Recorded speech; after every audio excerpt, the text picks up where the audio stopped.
Before we going to participate Lord's table, in the manner, let us look to the Word of God.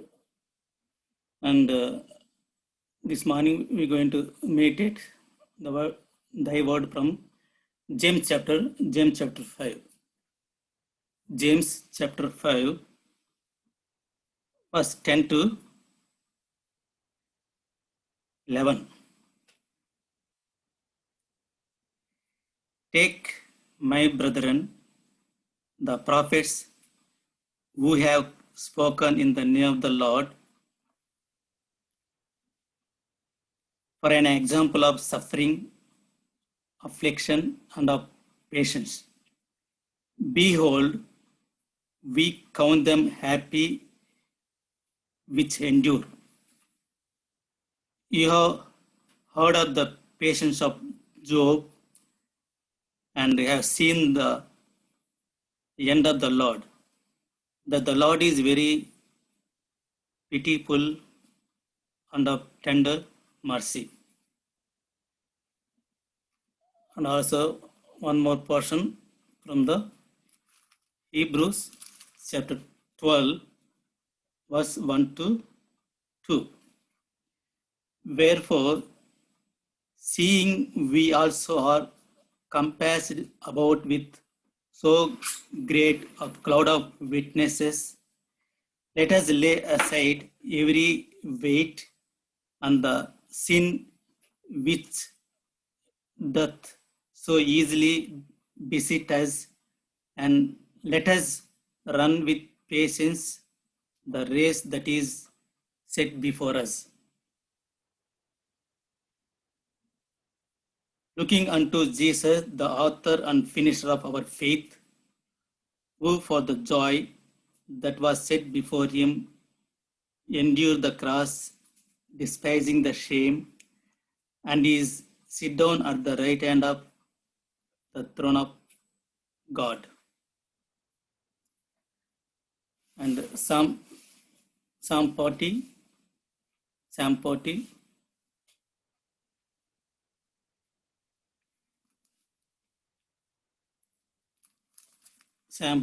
verse 1.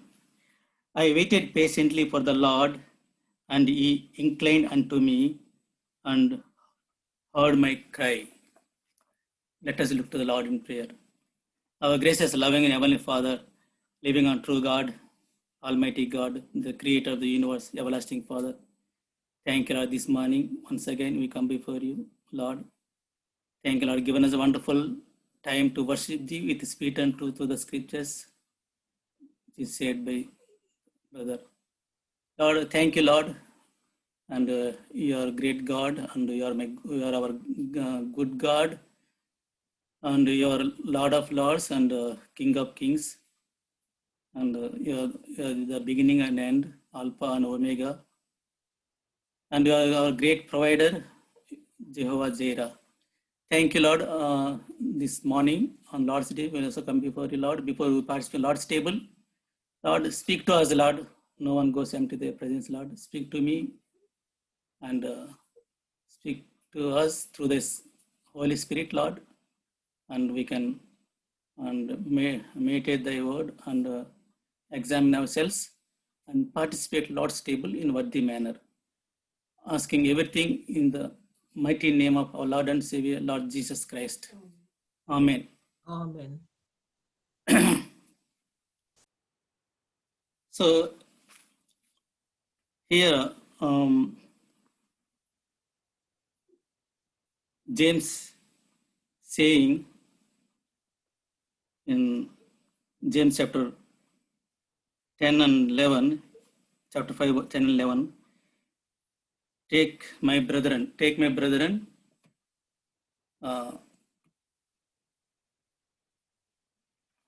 the prophets who spoke in the name of the Lord, and as an example of suffering and patience. So, and verse 11 he says, we count as blessed those who have endured. You have heard of Job's patience, and you have seen the purpose of the Lord, that the Lord is full of compassion and is merciful. So ఇక్కడ మనం చూసినట్లయితే ఇక్కడ భక్తుడైన యాకోబు మనతో ఈ యొక్క పత్రిక ద్వారా జేమ్స్ ఈ యొక్క యాకోబు పత్రిక ద్వారా మాట్లాడుతున్నాడు. ఆయన మనకు ముందు జీవించిన ప్రవక్తలు వారు ప్రభునామమున బోధించిన ప్రవక్తలు శ్రమానుభవమునకును ఓపికకును మాదిరిగా పెట్టుకునడి. సో మనకు ముందుగా జీవించిన ప్రవక్తలు వారు ఎలా శ్రమల గుండా వెళ్ళారు, ఎలా కష్టాల గుండా వెళ్ళారు, వారు ఆ కష్టాల్లో కూడా వారి యొక్క ఆ శ్రమల్లో కూడా వారు ఓపికగా వారు శ్రమలను మరి తట్టుకోగలిగారు. వారు మనకి మాదిరిగా జీవించారు. వారు సహించారు, శ్రమలను సహించారు, కష్టాలను సహించారు, వ్యాధి బాధలైతేమి అన్నిటినీ వారు సహించిన వారిని మనం మాదిరిగా పెట్టుకోమని చెప్తున్నాడు. అంటే వర్స్ 11లో చూసినట్లయితే behold we count them happy which endure, సహించిన వారిని ధన్యులను కన్నుచున్నాము కదా అంటున్నాడు. అంటే సహించిన వారు సహించిన వారిని మనం ధన్యులుగా అనుకుంటున్నాం కదా, వారిని మనము మాదిరిగా పెట్టుకోవాలి. వారిని ఎగ్జాంపుల్గా తీసుకొని మనం కూడా మన జీవితంలో కష్టాలు, నష్టాలు, శ్రమలు, బాధలు, ఇరుకులు, ఇబ్బందులు వచ్చినప్పుడు మన చుట్టూ వాతావరణము, మన చుట్టూ ఉన్న పరిస్థితులను బట్టి మనము కురింగిపోకుండా వారిని మనము మాదిరిగా పెట్టుకొని జీవిస్తే, సహనంతో మనం జీవించినట్లయితే మనము మన జీవితంలో గొప్ప మేలు జరుగుతుంది అని ఇక్కడ యాకోబు భక్తుడు మనతో మాట్లాడుతున్నాడు. ఇక్కడ మనం చూసినట్లయితే అంటే మనకు ముందు జీవించిన ఈ ప్రవక్తలు కూడా వాళ్ళు అవలంబించిన మార్గాలు, వాళ్ళు పాటించిన అడుగులు, వారు నడిచిన అడుగులు, వారు బోధించిన మాటలు, వారు వెళ్ళిన శ్రమల అనుభవము, వారి యొక్క ఓపికను, వారి యొక్క సహనమును మాదిరిగా పెట్టుకోండి అని యాకోబు భక్తుడు మాట్లాడుతున్నాడు మనతో. అంటే ఈ లోకంలో మనకి శ్రమలు, బాధలు, కష్టాలు, ఇరుకులు, ఇబ్బందులు అన్నీ ఉంటాయి. అయితే వీటన్నిటిని మనము భరించడానికి మనకి ఏం కావాలా? ఓపిక లేక సహనము కావాలి.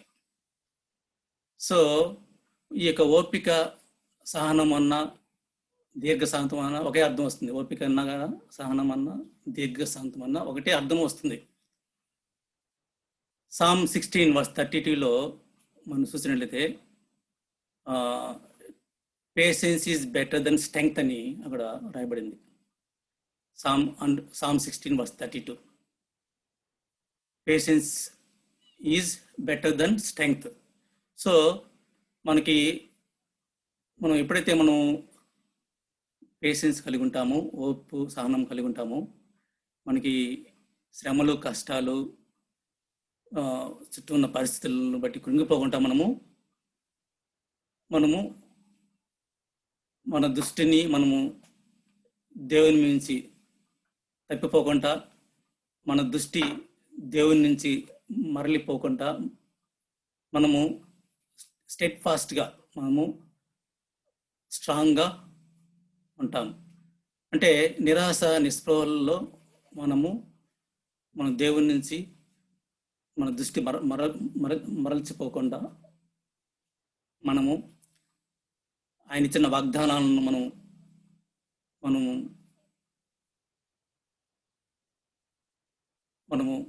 ఆయన వాగ్దానాలు ఇచ్చాడు కదా.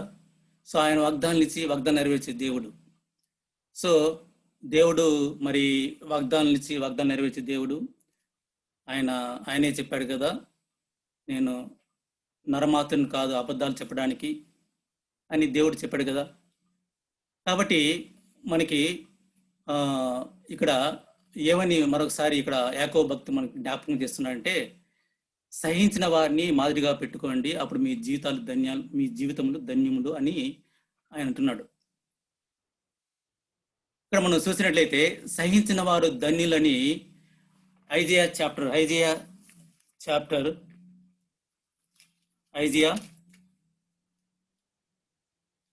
30 verse 18. And therefore will the Lord wait, that he may be gracious unto you, and therefore will ye be exalted, that ye may have mercy upon you.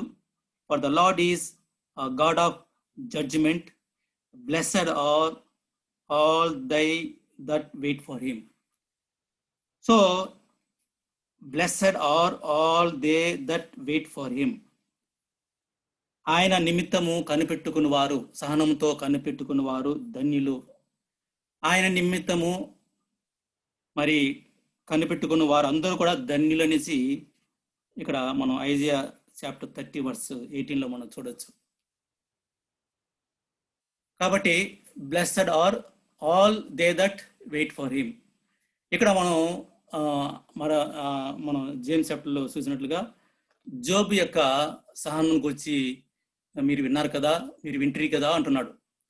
యోబు యొక్క సహనం మీరు వింటిరి కదా అని ఇక్కడ యాకోబు భక్తుడు మరొకసారి జ్ఞాపకం తెచ్చుకోమంటున్నాడు. యోబు యొక్క జీవితాన్ని మీరు జ్ఞాపకం తెచ్చుకోండి. మీరు కష్టాల గుండా వెళ్తున్నారేమో, మరి శ్రమల గుండా వెళ్తున్నారేమో, అనారోగ్య పరిస్థితుల గుండా వెళ్తున్నారేమో, అవమానాల గుండా వెళ్తున్నారేమో, ఎవరి చేతన తిరస్కరింపబడుతున్నారేమో. మీరు ఇటువంటి ఇబ్బందుల్లో కూడా మీరు ఒకసారి మీ యోబుని జ్ఞాపకం తెచ్చుకోండి. యోబు ఎలా జీవించాడు, ఆయన యొక్క పేషెన్స్, ఆయన యొక్క సహనము ఎటువంటిది, ఆయన యొక్క సహనం ఎంత గొప్పది అని ఇక్కడ మరి యాకోబు భక్తుడు మనకి జ్ఞాపకము ఇస్తున్నాడు. సో మరి యోబు మనం జీవితాన్ని మనం గమనించినట్లయితే యోబు మరి కష్టాల గుండా వెళ్ళాడు. మరి వాళ్ళ వైపు భార్య వచ్చి ఏమన్నదంటే, ఇంకను నువ్వు యథార్థను మరి విడిచి మరి దేవుని దూషించి మరణించు అని వాళ్ళ భార్య వచ్చింది.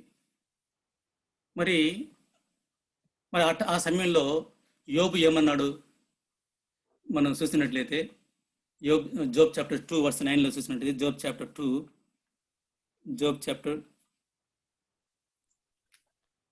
verse. Then his wife said to him, do you still hold fast your integrity?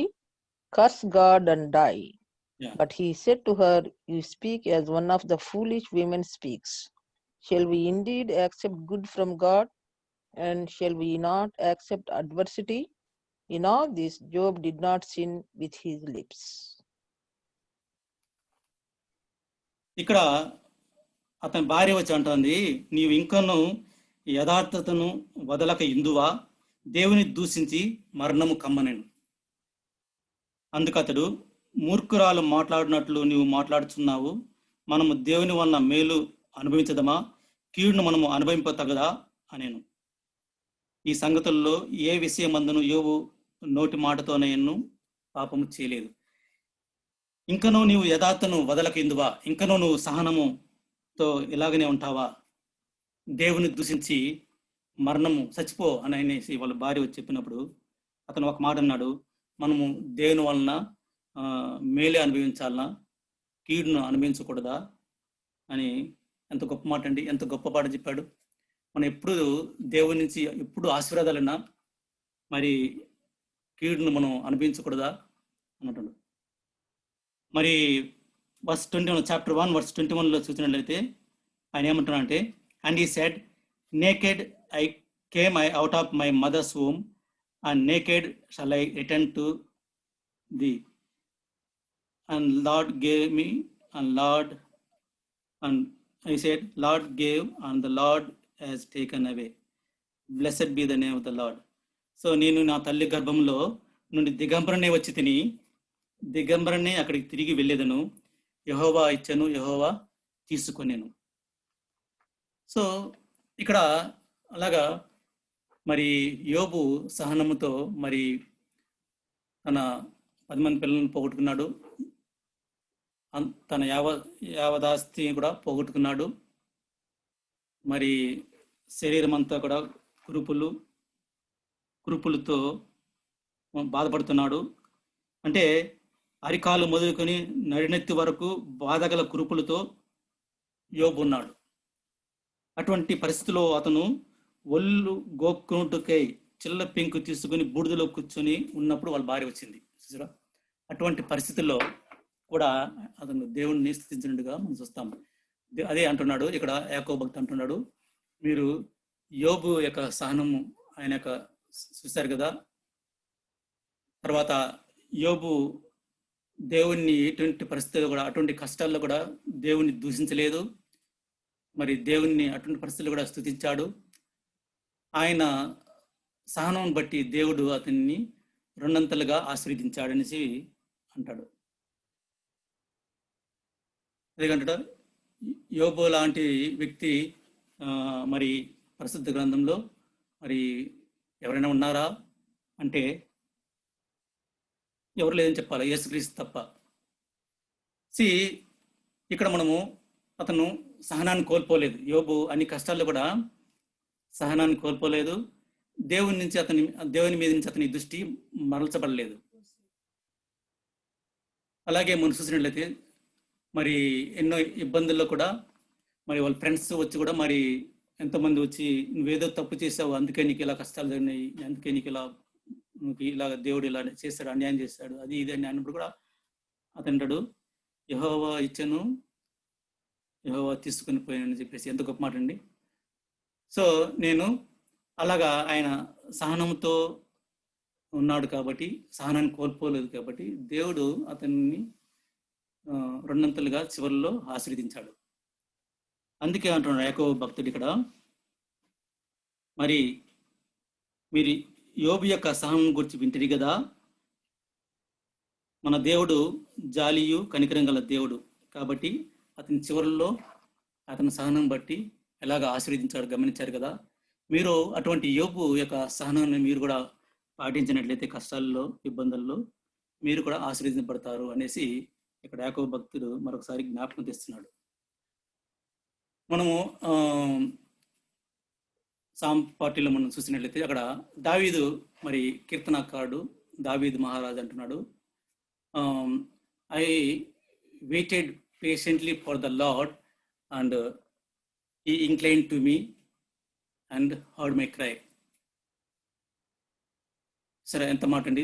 దావీదు మహారాజు మరి సౌలు చేత తరం పడుతున్నప్పుడు మరి ఎన్నో ఇబ్బందులు ఉన్నాయి, అరణ్యంలో ఎన్నో ఇబ్బందులు వెళ్ళాడు. మరి అటువంటి పరిస్థితుల్లో కూడా కష్టాలు వెళ్తున్నప్పుడు కూడా మరి దావీదు మహారాజు మరి సహనం కోల్పోలేదు. దేవుని మీద అతని దృష్టి మలచబడలేదు. దేవుని దృష్టి వైపు అతని దృష్టి దేవుని వైపు ఉన్నది. సహనంతో దేవుని కొరకు కనిపెట్టాడు. అందుకే దేవుడు అతన్ని మరి ఇజ్రాయెల్ రాజుగా చేశాడు. అలాగే మనం చూసినట్లయితే మరి 2 Peter 3:15 చూసినట్లయితే 2 Peter 3:15 And consider that the long suffering of our Lord is salvation. He is also our beloved brother Paul, according to the wisdom given to him, has written to you. Yeah. So, ఇక్కడ మనం చూసినట్లయితే 2 Peter 3:15 consider that the patience of the Lord is salvation. So మరి దేవుని యొక్క సహనం కూడా మరి దేవుని కూడా సహనం ఉంది, దేవుని కూడా దీర్ఘశాంతం ఉంది. మరి దేవుని యొక్క దీర్ఘశాంతము మరి సహనము మనల్ని రక్షణలోకి నడిపిస్తుంది. అలాగే ఇక్కడ సహనం గురించి మరి పదే మనం చాలా రెఫరెన్సెస్ మనం చూడొచ్చు. యేసుక్రీస్తు దేవుని యొక్క సహనము మనల్ని రక్షణలోకి తీసుకెళ్తాయి. మనం ఉంటాము మన కష్టాల్లో, నష్టాల్లో, దుఃఖాల్లో, ఒత్తిడిలో మరి ఎందుకు దేవుడు నా మీద కనికరం చూపెట్టలేదు ఎందుకు అనుకుంటా ఉంటాం కదా. అంటే ఇక్కడ దేవుని కొరకు మరి ఎదురు చూచువారు వారు ధన్యులు అని చెప్పబడింది. మరి ఎంతోమంది మరి ఈ లోకంలో ఎంతోమంది ఎన్నో దేవునికి అగెయినెస్ట్గా జీవిస్తున్నారు, దుష్ట కార్యములు చేస్తున్నారు, పాపాలు చేస్తున్నారు. ఎందుకు వారిని దేవుడు శిక్షించలేదు అంటే, దేవుడు సహనం కలిగిన దేవుడు. ఎందుకంటే ప్రతి ఒక్కరూ రక్షింపబడాలని దేవుడు ఆ శిలువలో తన రక్తాన్ని చిందించాడు యేసు ప్రభు. ఇక్కడ యాక్ట్స్ చాప్టర్ 14:22 చూసినట్లయితే, అపోస్తల కార్యములు 14వ అధ్యాయము 22వ వచనంలో చూసినట్లయితే, we must go through many tribulations to enter the kingdom of God. మనము అనేక శ్రమలను ఓపికతో భరించాలి అనేసి ఇక్కడ అపోస్తల కార్యంలో మనం చూడవచ్చు. we must go through many tribulations to enter the kingdom of God. మనం అనేక శ్రమలను అనుభవించి మనము ఆ యొక్క దేవుని రాజ్యంలోకి ఎంటర్ అవ్వాలని చెప్పేసి ఇక్కడ రాయబడి ఉంది. అలాగే మనం చూసినట్లయితే 2 తిమోతి చాప్టర్ 2:12 చూసినట్లయితే, 2 తిమోతి చాప్టర్ 2:12 చూసినట్లయితే, సహించిన వారమైతే ఆయనతో కూడా ఏలుదము. మనము సహనముతో మనము కష్టాలను మనం సహించినట్లయితే మనము ఆయనతో కూడా ఏలుదుము అనేసి అక్కడ అపోస్తలుడైన పౌలు తిమోతికి రాస్తూ చెప్తున్నాడు. అలాగే జాన్ చాప్టర్ 16:33 చూసినట్లయితే, జాన్ చాప్టర్ 16:33 చూసినట్లయితే, in the world you will have tribulation but take courage and I have overcome the world. ఈ లోకంలో మీకు శ్రమలు కలుగును, అయినను మీరు ధైర్యం తెచ్చుకొనుడి, నేను ఈ లోకమును జయించి ఉన్నానని ప్రభువే చెప్పారు కదా. సో ఇలాంటి సహనమును మనం కలిగి ఉన్నామా పరీక్షించుకోవాలా. మరి 1 పీటర్ చాప్టర్ 3:20 చూసినట్లయితే, 1 పీటర్ చాప్టర్ 3:20 చూసినట్లయితే, when God waited patiently in the days of Noah.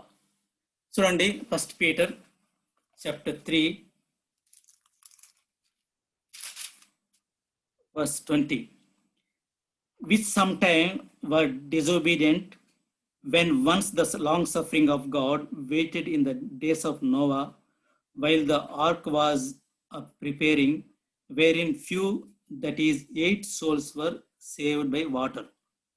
So దేవుని దీర్ఘశాంతము ఇంకా కనిపెట్టుచుండినప్పుడు పూర్వము నోవాహు దినములలో ఓడ సిద్ధపరచుచుండగా అవిధేయులైన వారి యొద్దకు, అనగా చెరలో ఉన్న ఆత్మల యొద్దకు ఆయన ఆత్మరూపిగానే వెళ్ళి వారికి ప్రకటించెను. ఆ వాడలో కొందరు, అనగా 8 మంది నీటి ద్వారా రక్షణ పొంది.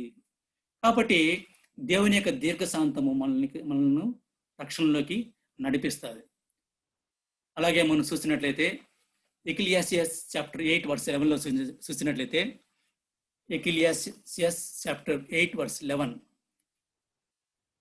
because the sentence against an evil work is not executed speedily, therefore the heart of the sons of man is fully set in them to do evil. అంటే మనకు మరి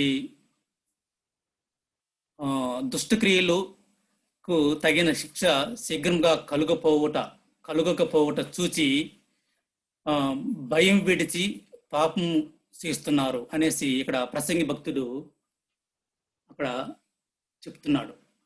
దుష్టక్రియలకు తగిన శిక్ష ఏమి ఎందుకు శీఘ్రంగా రావట్లేదు, ఎందుకు మనుషులు ఎన్నో దుష్ట కార్యాలు చేస్తున్నారు, they are doing evil things, why God is not punishing them, ఎందుకు దేవుడు శీఘ్రంగా వాళ్ళని పనిష్ చేయలేదు అని చూచి ఇంకా భయం విడిచి జనాలు ఇంకా పాపం ఎక్కువగా చేస్తున్నారంట.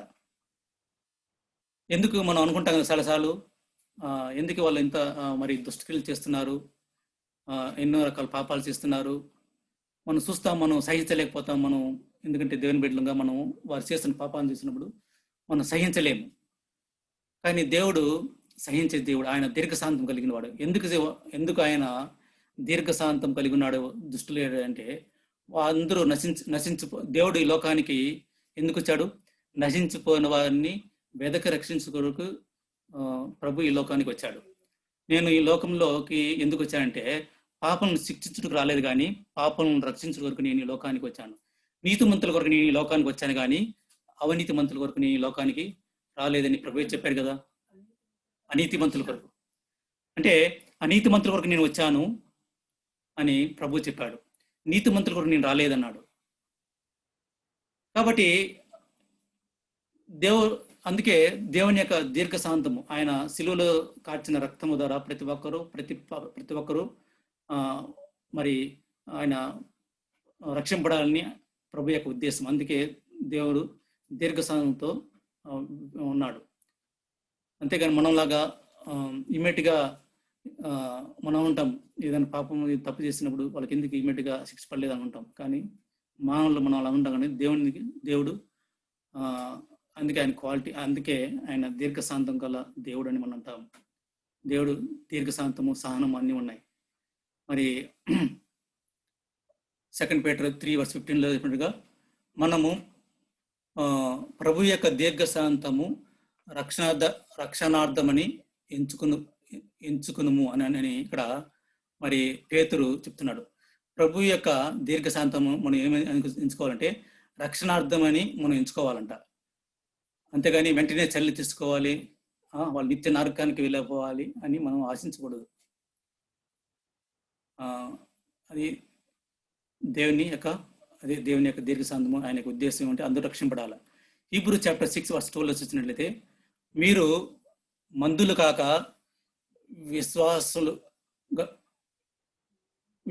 విశ్వాసము చేతను ఓర్పు చేతను వాగ్దానమును స్వతంత్రించుకున్న వారై పోలి నడుచుకుని అంటున్నాడు. హీబ్రూ చాప్టర్ 6:12 అక్కడ మనం ఇక్కడ పౌలు అంటున్నాడు, మీరు మందులు కాక మాంద్యులు కాక మరి విశ్వాసము చేతను ఓర్పు చేతను సహనము చేతను వాగ్దానమును స్వతంత్రించుకున్న వారు, మన పూర్వీకులు, మన ముందు జీవించిన ప్రవక్తను వాళ్ళని పోలి నడుచుకుని అనేసి ఇక్కడ అపొస్తలుడైన పౌలు అంటున్నాడు. కాబట్టి మనము ప్రార్థన మనం చేసిన వెంటనే ఇమీడియట్గా మనకి జవాబు రావాలని మనం ఆశిస్తాం. కానీ మనకి అక్కడ వాగ్దానాలు ఇచ్చి దేవుడు మనకి ఇస్తాడు. కానీ మనం తొందరపడి మనం మరి లోకం వైపు చూస్తుంటాం. చాలాసార్లు మనకి ఏదైనా ప్రార్థన చేస్తున్న వెంటనే జవాబు రాకపోయినా దేవుని నుంచి మనము ఇతరులను ఆశించేవారు గాను, ఇతరుల మీద ఆధారపడే వాళ్ళం గాను, ఈ లోకరీతిగా వీరి మీద ఆధారపడేవారు గాను ఉంటాం. కానీ ఎప్పుడైతే నువ్వు దేవుని మీద ఆధారపడి నువ్వు జీవిస్తావో, దేవుని కొరకు వెయిట్ చేస్తావో, ఆయన సమయంలో ఆయన శ్రేష్టమైనది ఇస్తాడు. అది చాలా మధురంగాను స్వీట్గాను ఉంటుంది. కాబట్టి అదే అంటున్నాడు, మీరు మాంద్యులు కాక విశ్వాసము చేతను ఓర్పు చేతను వాగ్దానం సాధించుకున్న వారిని పోలి నడుచుకునండి అనేసి ఇక్కడ అపొస్తలుడైన పౌలు అంటున్నాడు. అంటే ఆయన సమయాల్లో ఏదైనా ఇచ్చినా అది చాలా శ్రేష్టంగా ఉంటుంది, చాలా మధురంగా ఉంటుంది. మనం చూసినట్లయితే ఎక్లీసియాస్ చాప్టర్ 3:11 చూసినట్లయితే, he made all things beautiful in his time. So the same God yesterday, today and forever is the same God, and he makes all things beautiful in his time. ఎదురు చూచే వారికి ఓపికతో మరి మరి ఓపికతో ఎదురు చూచే వారికి దేవుడు మరి శ్రేష్టమైన ఈవులను దయచేస్తాడని పరిశుద్ధ గ్రంథంలో మనం చాలా రిఫరెన్స్ చూడొచ్చు. టైం లేదు కాబట్టి నేను I'm going to skip some of them. So అలాగే మనం చూసినట్లయితే మరి దేవుని యొక్క సమయాన్ని, కాలాన్ని మనం చాలాసార్లు మన చేతిలో తీసుకొని ఉంటాం. మనకి ప్రార్థన చేసిన వెంటనే జవాబు రాకపోతే మనం ఆయన సమయాన్ని మన చేతులు తీసుకొని మనము రాంగ్ స్టెప్స్ వేస్తాం. అందువల్ల మనం జీవితంలో ఎంతో నష్టపోయే వారంగా ఉంటున్నాం. Romans chapter 4 Romans chapter 4 Romans chapter 4 verse 18 to 25. Romans chapter 4 verse 18 to 25. ఇక్కడ నీ సంతానము ఇలాగ ఉండునని చెప్పిన దాన్ని బట్టి తాను అనేక జనము తరిగినట్లు నిరీక్షణకు ఆధారం లేనప్పుడు అతడు నిరీక్షణ కలిగి నమ్మెను. మరియు అతడు విశ్వాసమునందు బలహీనుడు కాక రమారమి 100 ఏళ్ల వయసు గలవాడై ఉండి అప్పటికి తన శరీరము మృతతుల్యమైనట్టును సారా గర్భమును మృతతుల్యమైనట్టును ఆలోచించను గాని అవిశ్వాసం వలన దేవుని వాగ్దానం గూర్చి సందేహింపక దేవుని మహిమపరిచి ఆయన వాగ్దానం చేసిన దాన్ని నెరవేర్చుటకు సమర్థుడని రూఢిగా విశ్వసించి విశ్వాసం వలన బలం పొందెను. ఇక్కడ మనం అబ్రహాము మరి సారా మన జీవితము చూసినట్లయితే, వారి యొక్క విశ్వాసము చూసినట్లయితే వారికి 100 ఏళ్ల వయసులో, అంటే దేవుడు వాగ్దానం ఇచ్చాడు 70 సంవత్సరాల్లో. మరి అబ్రహాం యొక్క వయసు 70 సంవత్సరాలప్పుడు దేవుడు వాగ్దానం చేశాడు, నీకు కుమారుని ఇస్తానని చెప్పాడు. మేబీ ఆ టైంలో సారా యొక్క వయసు కూడా 65 ఏళ్ళు ఉండొచ్చు. ఆ సమయంలో వారికి దేవుడు వాగ్దానం చేశాడు, మీకు కుమారుని ఇస్తానని చెప్పాడు. కానీ వాళ్ళు ఎన్ని సంవత్సరాలు వెయిట్ చేశారండి? 20 సంవత్సరాలు వెయిట్ చేశారు వాగ్దానం నెరవేర్చబడడానికి. దేవుడు 20 సంవత్సరాల తర్వాత వారు ఈ లోకరీతిగా చూసినట్లయితే వారి శరీరాలు మృతతుల్యం అయిపోయినాయి. దే నాట్ ఏబుల్ మరి ఇక్కడ అంటే వాళ్ళ శరీరాలు మృతతుల్యం అయిపోయినాయి. వారు మరి వయసు అయిపోయింది. వయసు అయిన సమయంలో పిల్లలు ఎలా పడతారండి? మరి 100 సంవత్సరాలు పిల్లలు పడతారా? మరి గర్భఫలము సారా గర్భమును కూడా మృతతుల్యం అయిపోయింది. అటువంటి పరిస్థితుల్లో వారు లోకరీతిగా వారు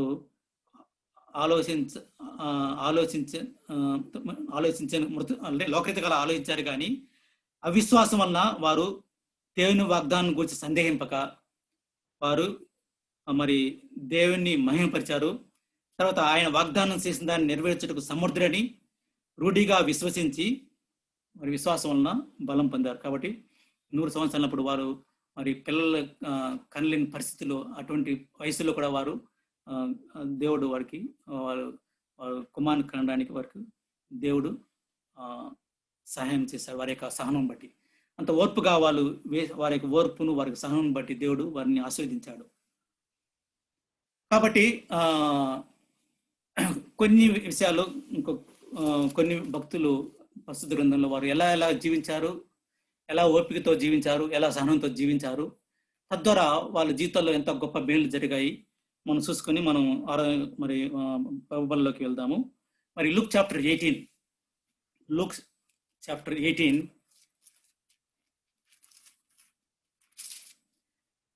18 మన verse 1 to 8. Luke chapter 18 verse 1 to 8లో మనం చూసుకున్నట్లయితే ఇక్కడ ఒక విడో ఉమెన్, అలాగే widow woman and unjust judge ఇక్కడ చూడొచ్చు. ఈ యొక్క పోర్షన్లో ఇక్కడ చూసినట్లయితే మరి ఆ యొక్క పూరు మరి విధవరాలు మరి యొక్క అన్యాయపస్తుడైన ఆ న్యాయాధిపతి దగ్గరికి మాటికి వచ్చి ప్రాధేయపడుతుంది. ఏమని ప్రాధేయపడుతుందంటే, మరి ఆ పట్టణంలో ఒక విధవరాలు ఉండెను. ఆమె అతని యొద్దకు తరచుగా వచ్చి, నా ప్రతివాదికిని నాకును న్యాయం తీర్చుమని అడుగుతూ వచ్చాను గాని అతడు కొంతకాలం ఒప్పకపోయాను. తర్వాత అతడు, నేను దేవునికి భయపడకయు మనుష్యులను లక్ష్య పెట్టకయు ఉండినను, ఈ విధవరాలు నన్ను తొందర పెట్టుచున్నది గనుక ఆమె మాటి మాటికి వచ్చి గోజాడుకుంటున్నట్లు ఆమెకు నేను న్యాయము తీర్చునని తనలో తాను అనుకొనెను. మరియు ప్రభు ఇట్లనెను, అన్యాయపస్తుడైన ఆ న్యాయాధిపతి చెప్పిన మాట వినుడి. దేవుడు తాను ఏర్పరచుకున్న వారు దివారాత్రులు తన్ను గూర్చి మొరపెట్టుకునిచుండగా వారికి న్యాయము తీర్చడా? ఆయన వారికి త్వరగా న్యాయం తీర్చును. వారి విషయమే కదా ఆయన దీర్ఘశాంతము చూపుచున్నారని మీతో చెప్పుచున్నానని.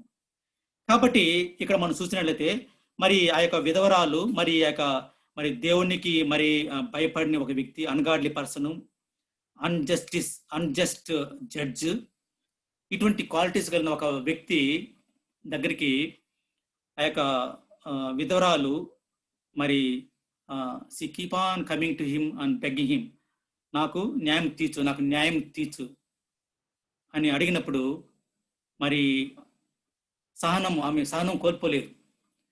సహనం కోల్పోకుండా మరి అతడు కొంతకాలం వరకు ఒప్పుకోనే లేదంట. అసలు ఒప్పుకోకపోతే ఆమె పట్టువదలక ఏం చేసింది, సహనంతో అతని దగ్గరికి మరి వెళ్ళి తొందర పెట్టడం వల్ల ఆ యొక్క న్యాయపతి మరి ఆమె నన్ను తొందర పెట్టుచున్నది కనుక ఆమె మాటికి వచ్చి గోజాడుకున్నట్లు ఆమె నేను న్యాయం తీరుస్తాను అని చెప్పాడంట. కాబట్టి మనం ఎప్పుడైతే సహనంగా మనము సహనంగా మనం కలిగి ఉంటామో, కష్టాల్లో సహనంగా మనం ఉంటామో, దేవుడు మనల్ని ఆశీర్వదిస్తాడు, సహాయం చేస్తాడు. మనము దివారాత్రులు ఆయన దగ్గర మొరపెట్టుకుంటే వారికి న్యాయం తీర్చడా దేవుడు అనేసి ఇక్కడ మరి లూక్ చాప్టర్ మనం చూస్తున్నాం. కాబట్టి దేవుని వద్దకు మొరపెట్టు వారికి ఆయన న్యాయం తీర్చడా? మరి న్యాయస్థుడైన దేవుడు అన్యాయపస్తుడైన ఆయా న్యాయపతి ఆ విధురాలకి న్యాయం తీరిస్తే మరి మన దేవుడు న్యాయస్థుడైన దేవుడు మరి మనకి న్యాయం తీర్చడా అనేసి ఇక్కడ చెప్పండి. కాబట్టి జ్ఞాపకం తీసుకుందాం. అలాగే మనం చూసినట్లయితే మరి జాన్ చాప్టర్ 5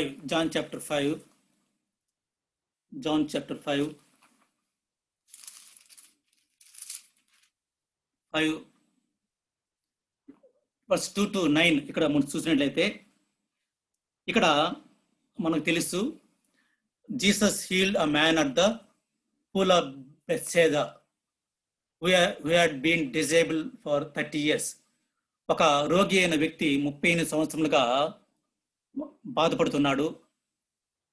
ఒక ప్యారలైజ్డ్ పర్సన్, ఈ కెనాట్ వాక్, ఈ కెనాట్ స్టాండ్ ప్రాపర్లీ. అతను కుంటివాడై ఉండొచ్చు, మరి చేతులు పోయి ఉండొచ్చు, ఏదో ఒక రోగి ఉన్నాడు. 30 సంవత్సరములుగా యెరూషలేములోని గొర్రెల ద్వారం దగ్గర హెబ్రీ భాషలో బెతస్దా అనబడిన ఒక కోనేరు కలదు. దానికి 5 మంటపములు కలవు.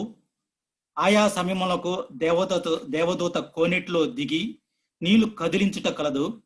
నీరు కదిలింపబడిన పిమ్మట మొదట ఎవడు దిగునో వాడు ఎట్టి వ్యాధి గలవాడైనను బాగుపడును. గనుక ఆ మంటపములలో రోగులు, గుడ్డివారు, కుంటివారు, ఊచకాలు చేతులు కలవారు గుంపులుగా పడి ఉండిరి. అక్కడ 38 ఏండ్ల నుండి వ్యాధి గల ఒక మనుషుడు ఉండెను.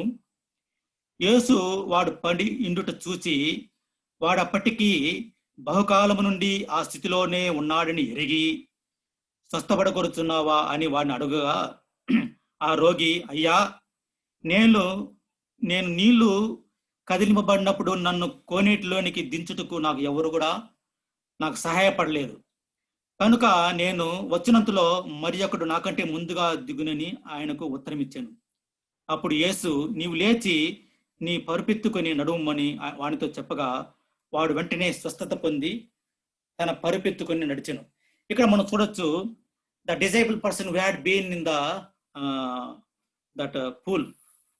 అంటే ఆ పూల్లో ఆ యొక్క కోనేరులో దేవదూత వచ్చి, ఆయా సమయంలో దేవదూత వచ్చి ఒక్కొక్క సీజన్లో, అక్కడ ఎన్నిసార్లు అని చెప్పట్లేదు, ఒక్కొక్క సీజన్లో ఆమె వచ్చి ఆ నీళ్లు, ఆ యొక్క దేవదూత నీళ్లను కదిపినప్పుడు, ఆ నీళ్లు కదుపుతుండగా ఎవరైనా సరే ఏ రోగి అయినా సరే ఆ నీళ్ళలో ఆ కదిపేటప్పుడు టక్కని మొట్టమొదట ఆ నీళ్ళలో దిగిన వ్యక్తి స్వస్థపరచబడతాడంట. సో అలాగా స్వస్థపరచబడట చూచి ఆ కోనేటి చుట్టూ ఎంతో మంది రోగులు ఎప్పుడూ గుమికూడి ఉంటారంట. ఆ దేవదూత వచ్చినప్పుడు, ఆ నీళ్లు కదిలింపబడినప్పుడు, and what was disturbed and whoever goes first and don't the water, they will get healed. So అది జరిగేది.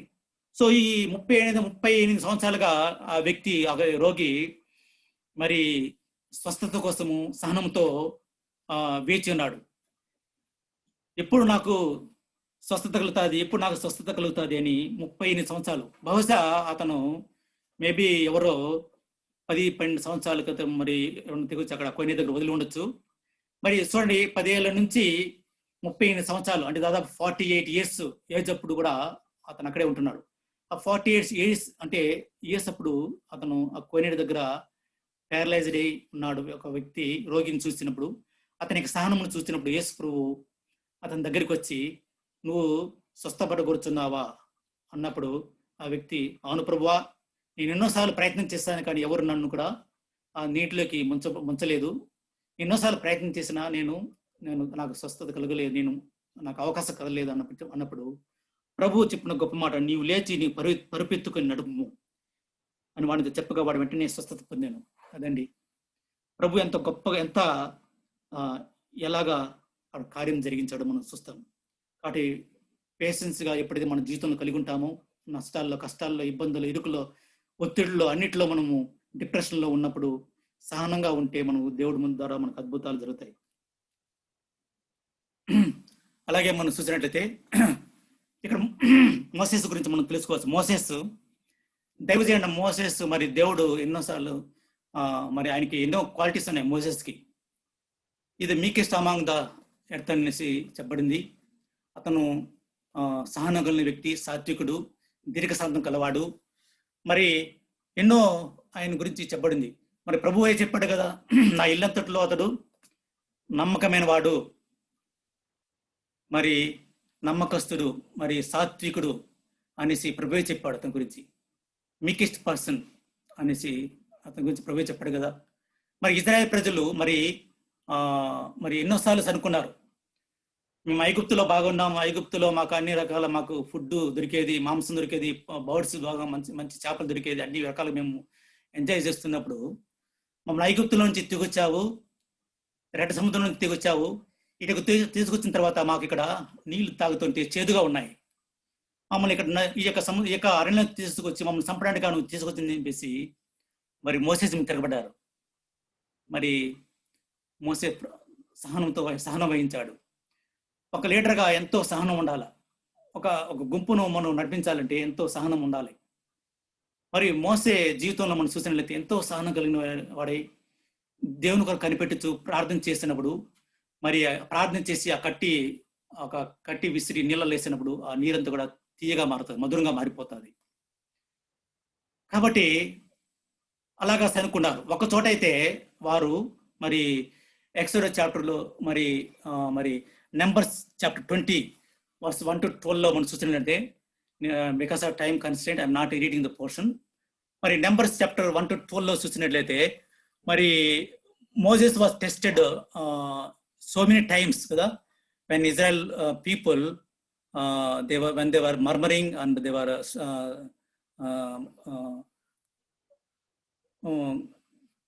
so many complaints kada, so many complaints when they were sometimes they are fighting each other, sometimes they are grumbling and complaints, so many complaints and quarreling, so many things when Moses was leading the Israel people in the wilderness. So Moses మరి దేవుడు చెప్పాడు, ఒక చోటకు వచ్చారు వాళ్ళు, కాదేశ్ అనే ప్రాంతంలోకి వచ్చినప్పుడు. చూడండి నెంబర్స్ చాప్టర్,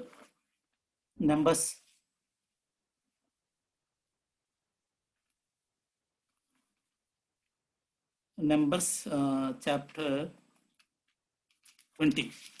ఇక్కడ మనం చూసినట్లయితే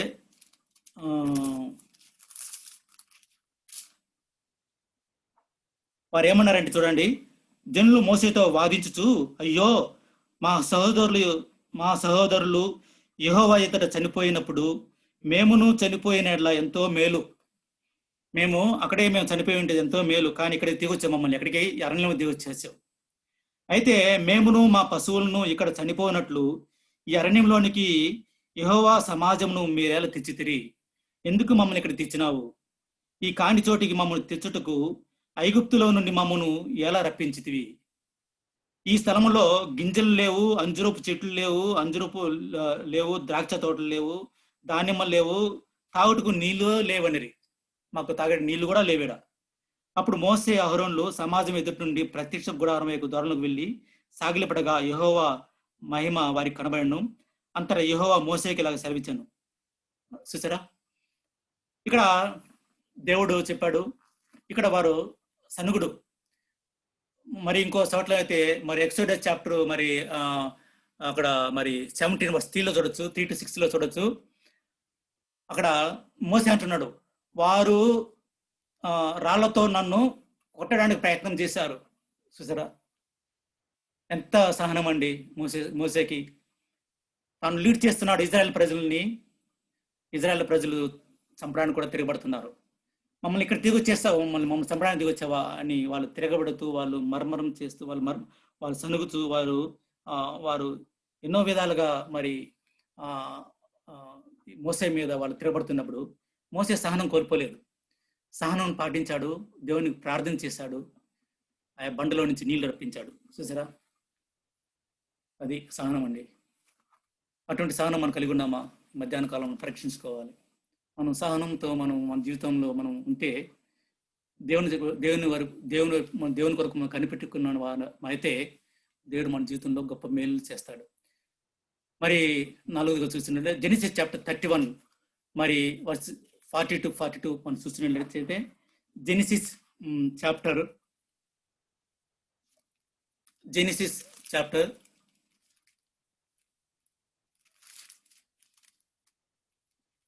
31.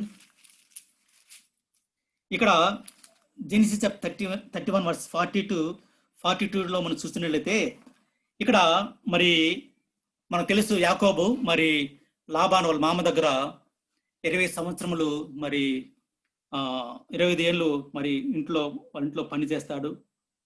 మరి వారి 2 కుమార్తెల నిమిత్తం లాబాను వాళ్ళ మామ యొక్క 2 కుమార్తెల కొరకు 14 ఏళ్ళను ఇక్కడ అంటారు చూడండి, పగటి ఎండకును రాత్రి మంచుకును నేను క్షీణించిపోతిని, నిద్ర నా కన్నులకు దూరమయ్యాను.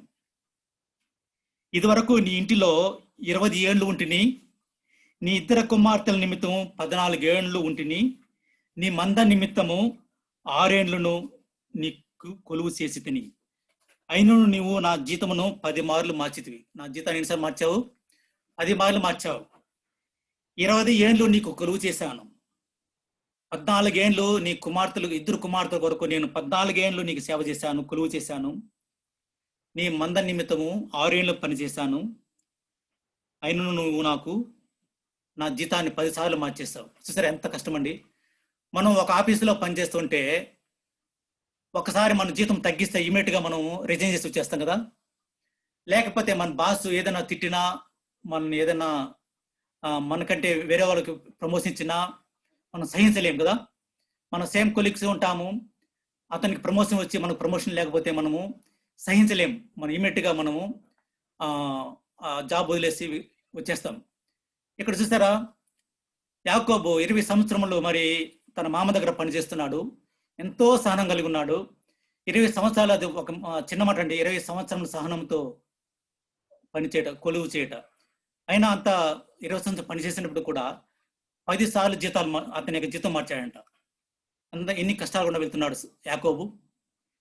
మరి అంటున్నాడు 42వ వచనంలో అంటున్నాడు, నా తండ్రి దేవుడు, అబ్రహాము దేవుడు, ఇస్సాకుకు భయపడిన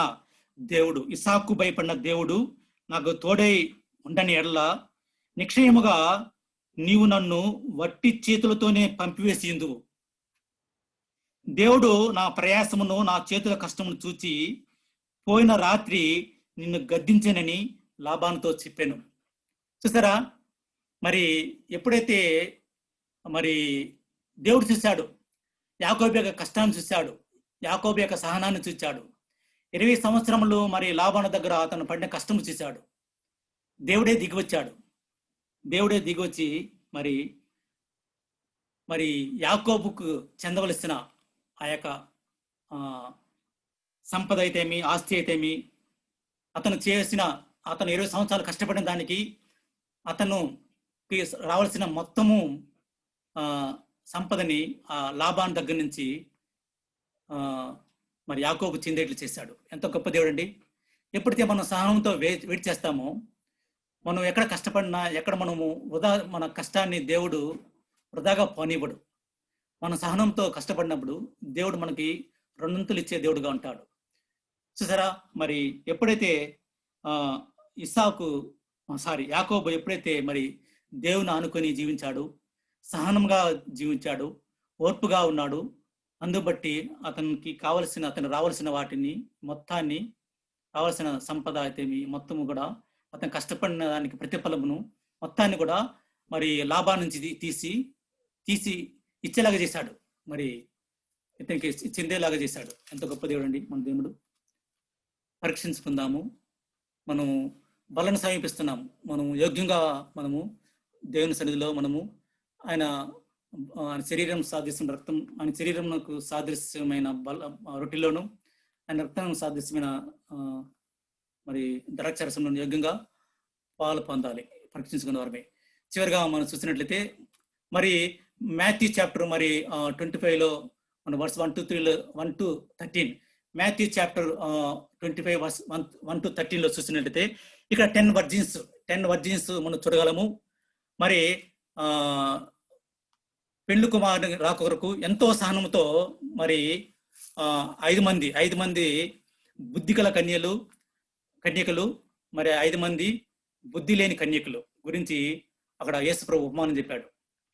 దేవుని రాజ్య రాకడ ఎలా ఉంటుందో అక్కడ ఉపమానం చెప్తూ 5 మంది బుద్ధిగల కన్యకలు వాళ్ళు సిద్ధపడి వచ్చిన దాన్ని బట్టి వారు అర్ధరాత్రి వరకు వారి బుడ్డిల్లో నూనె అయిపోలేదు. వారు పెళ్లి కుమారుడు రాగారి కొరకు ఎదురుచూచారు, అర్ధరాత్రి వరకు వెయిట్ చేశారు. వారు సిద్ధపాటుని బట్టి దేవుడు మరి పెళ్లి కుమారుడు వచ్చినప్పుడు వాళ్ళతో పాటు తనతో తీసుకువెళ్ళిపోయాడు, పెళ్లి మీద తీసుకువెళ్ళిపోయాడు. తర్వాత ఆ యొక్క తలుపులు వేయబడ్డాయి. కానీ బుద్ధి లేని కన్యకులు వాళ్ళు ఎలా ఉన్నారు? వారు వాళ్ళలో సిద్ధపాటు లేదు. వాళ్ళు ఆ నూనె కోసము అటు ఇటు పరిగెత్తున్నారు. వాళ్ళ బుడ్డిల్లో నూనె అయిపోయింది. అర్ధరాత్రి వరకు వాళ్ళు వెయిట్ చేయలేదు. అర్ధరాత్రి వరకు కూడా వారికి ఆ బుడ్డిలోని నూనె లేదు. వారు ఆ సిద్ధపాటు లేని దాన్ని బట్టి వారు అటు ఇటు నూనె కోసం అటు ఇటు పోతున్నప్పుడు ఆ నూనె తీసుకురావడం పోయినప్పుడు ఇంతలేకే పెళ్లి కుమారుడు వచ్చేసాడు. పెళ్లి కుమారుడు వచ్చేసి మరి సిద్ధపడిన వారిని 5 మంది యొక్క బుద్ధిగల కన్యకుల్ని తనతో పాటు పెళ్లి విందుకు తీసుకెళ్ళిపోయాడు. తర్వాత బుద్ధి లేని కన్యకులు వచ్చారు. అప్పటికి తలుపులు వేయబడ్డాయి. చూసారా, పరీక్షించుకుందాం. సిద్ధపాటు, సహనము ఇవన్నీ కూడా కలిగి ఉండాలి మనం. చివరిగా మనం చూసినట్లయితే లోకాసు వార్త మనం చూసినట్లయితే మరి యేసు ప్రభు మనం ఆయన మాదిరిగా తీసుకోవాలి. యేసుక్రీస్తు ప్రభు గురించి ఏం చెప్పబడింది? యేసుక్రీస్తు ప్రభు మరి సిలువలో వేలాడదీయబడుతున్నప్పుడు ఆయన వేలాడుతున్నప్పుడు చెప్పాడు, తండ్రి వీరేమి చేస్తున్నారో ఎరుగకే చేస్తున్నారు, వీరిని క్షమించుడి అని యేసుక్రీస్తు ప్రభు ఒక మాదిరిని చూపించాడు. మరి యేసుక్రీస్తు ప్రభు మరి ఆయన ఏమి తప్పు చేయలేదు. ఆయన చూడండి, మరి చివరిగా వర్స్ చదివేసి నేను ముగిస్తాను. 1 Peter chapter 2 క్రీస్తు కూడా మీ కొరకు బాధపడి 21 క్రీస్తు కూడా మీ కొరకు బాధపడి మీరు తన అడుగుజాడల యందు నడుచుకున్నట్లు మీకు మాది ఉంచిపోయాను. క్రీస్తు కూడా యేసుక్రీస్తు ప్రభు మన కొరకు ఒక మాదిరిని చూపాడు. ఏమిటంటే ఆయన పాపం చేయలేదు, ఆయన నోట ఏ కపటము లేదు, ఆయన దూషింపబడలేదు, ఆయన దూషింపబడి బదులు దూషింపలేదు, ఆయన శ్రమ పెట్టబడి బెదిరింపక న్యాయముగా తీర్పు తీర్చు దేవునికి తన్ను తాను అప్పగించుకొనెను. మనం పాపముల విషయమై చనిపోయి నీతి విషయమై జీవించినట్లు ఆయన తానే తన శరీరమందు తన పాపములను రాను మీద మోసుకొనెను. ఆయన పొందిన గాయముల చేత మీరు స్వస్థత పొందిరి. చూసారా, యేసుక్రీస్తు ప్రభు పాప పరిహార్థమై ఆయన సిలువలో ఆయన మాను కట్టివేసి ఆయన శరీరాన్ని కొరడాలతో గాయపరిచారు. నాగలి ఒక భూమిని దున్నినట్టుగా ఆయన శరీరం గాయపరచబడ్డది. ఆయన రక్తము చిందించాడు, ఆయన అవమానించబడ్డాడు, ఆయన ముఖము మీద ఉమ్మివేశారు, ఆయన ముఖం మీద గుద్దారు, ఆయన అవమానాలు పొందాడు. అయినప్పటికీ కూడా దేవుడు ఆయన దూషింపబడి బదులు దూషింపలేదు. ఆయన శ్రమ పెట్టబడి బెదిరింపక న్యాయంగా తీర్చు దేవునికి తను అప్పగించుకుంటాడు. మనకు అంత సహనం ఉందా? తోర్పు ఉందా? పరీక్షించుకుందాం. ప్రభువుల్లో యోగ్యంగా పాల్గొందాం. దేవుడు సహనం కలిగిన, దీర్ఘశాంతం కలిగిన దేవుడు. ఆయన రక్తము చిందించకపోతే మనం నరకపాతలము. శిలువలో చేసిన రక్తము, ఆయన అవమానించబడ్డాడు, దూషింపబడ్డాడు, ముళ్ళకేయటంతో రక్తం చిందించబడ్డది, తల మీద నుంచి రక్తం దారులుగా చిందించాడు. కాబట్టి జ్ఞాపకం చేసుకుందాం. ప్రభు మనకు మాదిరి, యేసుక్రీస్తే మనకు మాదిరి. ఎంతోమంది విశ్వాసాలు మనం మాదిరిగా ఉంచాడు. కాబట్టి మనము యేసుక్రీస్తు మాదిరిగా మనం సహనం కలిగి, ఓపిక కలిగి మనం జీవిస్తున్నామా పరీక్షించుకుందాము. ప్రభువుల్లో యోగ్యంగా పొందిన వారమే పరీక్షించుకుందాం. ప్రభు ఈ వాక్యం దీవించను గాక.